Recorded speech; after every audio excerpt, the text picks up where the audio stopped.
Well, we just haven't had the world premiere today of the new trailer for Fall of the Republic. Barmos is making a film called Invisible Empire.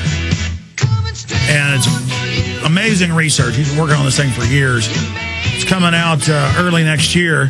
They're going to have the world premiere of that. It's not even on YouTube yet. Coming up next hour here on air at prisonplanet.tv. If you're a member, you'll be able to see the video here for the first time if you're a prisonplanet.tv member. But if you're not, you'll be able to hear, obviously, the audio from it. And then coming up later this evening, you're going to have an article Burmis wrote and the trailer at the Alex Jones channel on YouTube. It will be up in the next 2 hours or so. But world premiere coming up at the bottom of the next hour. So exactly 1 hour from now, or 59 minutes if you want to get technical. We'll play that here. Got a bunch of other news I want to go over. We're going to. I know we have Donna and Bill and Gene and Pat, and I don't want to hang up on these callers.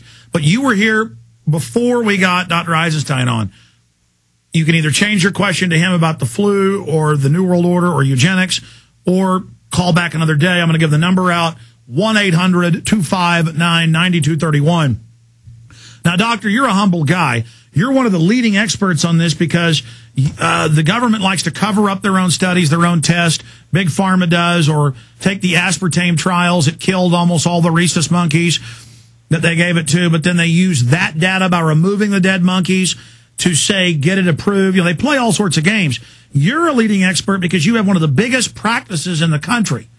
I mean, you're quite the productive person.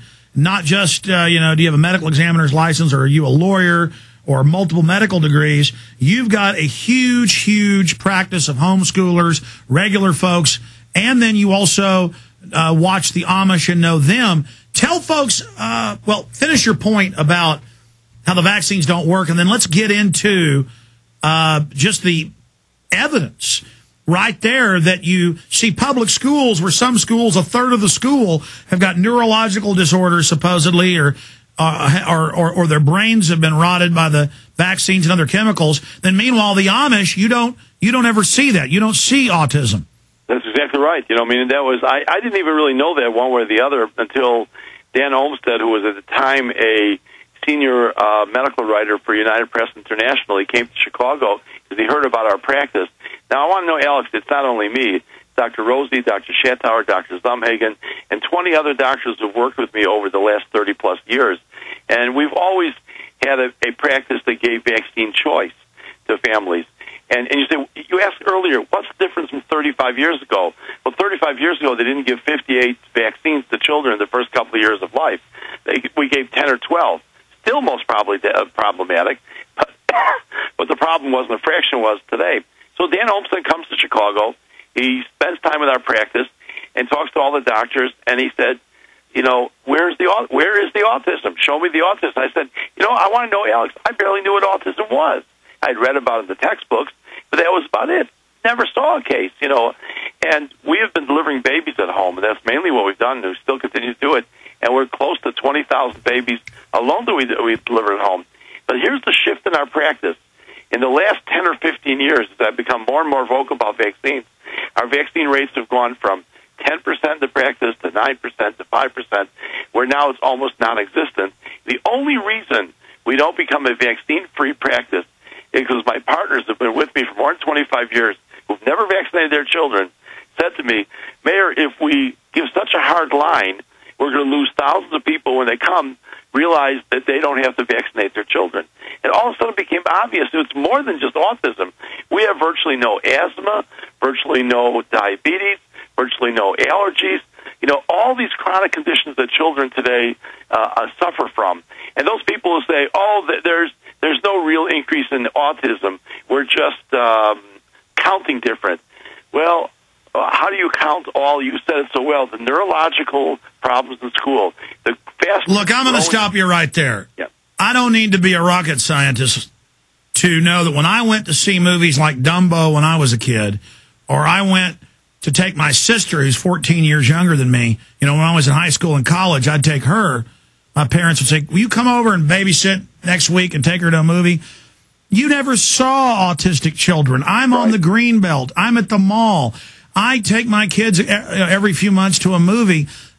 it's like 2 or 3 rows are in there autistic. I mean, they are the schools, and people say, oh, well, that's just false diagnosis. Let me tell you, it's not false diagnosis when you're on the green belt and there's autistic kids running around screaming everywhere, completely out of their minds. I mean, they're under chemical attack. And we've seen autism rates go from, 1 in 25,000, 20-something years ago, to 1 in 86 now. The Fed's own numbers, I mean, boy. And that's the most severe case. All this has to be looked at as the same thing, what Dr. Melson said 30 years ago.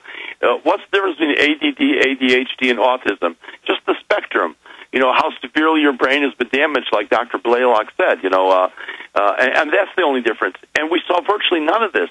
But even more impressive may have been when Blue Cross called me. This was about 2-3 years ago, and they said to me, because we also have a small HMO group that we're part of Blue Cross, and they said the asthma rate in their network was 12%. We had 1 child out of 1,000 with asthma, and they have a great definition: 2 emergency room visits in 1 year for any respiratory illness or 1 hospitalization. So you can't say one person's doing one thing, one person's doing another thing. And they wanted to know, Alice, you're going to have to hear this. This is very fascinating. So I go to the meeting there at Blue Cross, and they said to me, Doc, why do you have such low rates? I said, well, we're the best doctors in the world. He says, come on, tell us the truth. So I said, why don't you tell me what you think? Because they have all the records there from all the HMO patients. None of these children are vaccinated. How incredible. That was frightening. That's when I realized that Alex Jones not only is right, not only has had an impact in the country, but this is not conspiracy theory. This is overt now. Well, that's what's crazy about this. Why would these corporate minions who aren't part of that upper crust of eugenicists, why would anybody want to do this? I mean, I've been on vacation, I've been at the mall, I've been at the grocery store, and you'll see an autistic child, 10 years old in diapers, and I'm not obnoxious about it. I want to know, and I walk over and I say, when did your child become autistic? And they always say, after a vaccine. 18 months old, 3rd round of shots. He was running around talking, singing. Now he does this, and the child's, and I mean, it's, and then I read about how when your kid has the convulsion that night, they then send the police to arrest you because they do a CAT scan and see the brain swelling and say you shook your kid's head when you're a medical doctor and have countless others on. Clearly, they know the mercury and the squalene is causing an autoimmune response and making the brain swell. So then they don't just brain damage your kid with a chemical lobotomy. Now they're going to arrest you for it, too. Well, let me tell you, Alex, do you think everyone in Germany were Nazis? Every one of the people, every one of the Germans? But, there's a point that the more so-called, quote, intellectual a society becomes, and I put that word in quotes, not smart, they all of a sudden defer to the experts, and they stop thinking, and the brain goes soft. And all of a sudden, you can't imagine that all these experts are wrong. And it doesn't take very many. And that's why you said they're a paper tiger. They're a blessed paper tiger. And I think what's happening now, just like at the town hall meetings, Alex Jones hired and spent money to hire all these people to go to town hall meetings. I don't think so. You didn't hire the 80-year-old woman who's in a wheelchair who's screaming how ridiculous this is, and they're calling her a hoodlum. It's all the same, but it's not working anymore, and that's the problem. All of a sudden, it's not working. They no longer can just say it, and that's true. That's Chicago politics at its best. Just say the lie enough times, and people will believe it. I mean, I think that it's just so out of control. And I wanted to know that autism, of all the things in my 30-plus years in medicine, I've never seen anything as devastating to a family. Cancer, nothing compared to it. Heart disease, nothing. Those children are alive. They just have a shortened life. Autism, the parents have no life. No life. And these are the most brave parents in the world who take care of these children. It was something. I was at a conference in California last week, an autism conference, and I realized something I hadn't realized before. I'd never met both a husband and a wife together because one of them was always at home taking care of their child. How sad is that? That you can't administer, hand over the care to somebody else. That's how difficult it is. Well, the child is in a prison, and the parents are in a prison, and it doesn't have to be this way. But then on top of it, but going back to the Amish, I mean, you're right. This has been even picked up in national news that you don't have these autistic children with the Amish. You don't have these high rates of cancer. You don't have these rates of the asthma. From your medical research and the other research you've gone over, what is it doing? I mean, from the other doctors we've had on, and endocrinologists and epidemiologists and brain surgeons, neurologists, they basically say that what's in the vaccines causes all sorts of inflammation and damage and burnout of the pancreas, burnout of different glands, all sorts of just total disruption in the body.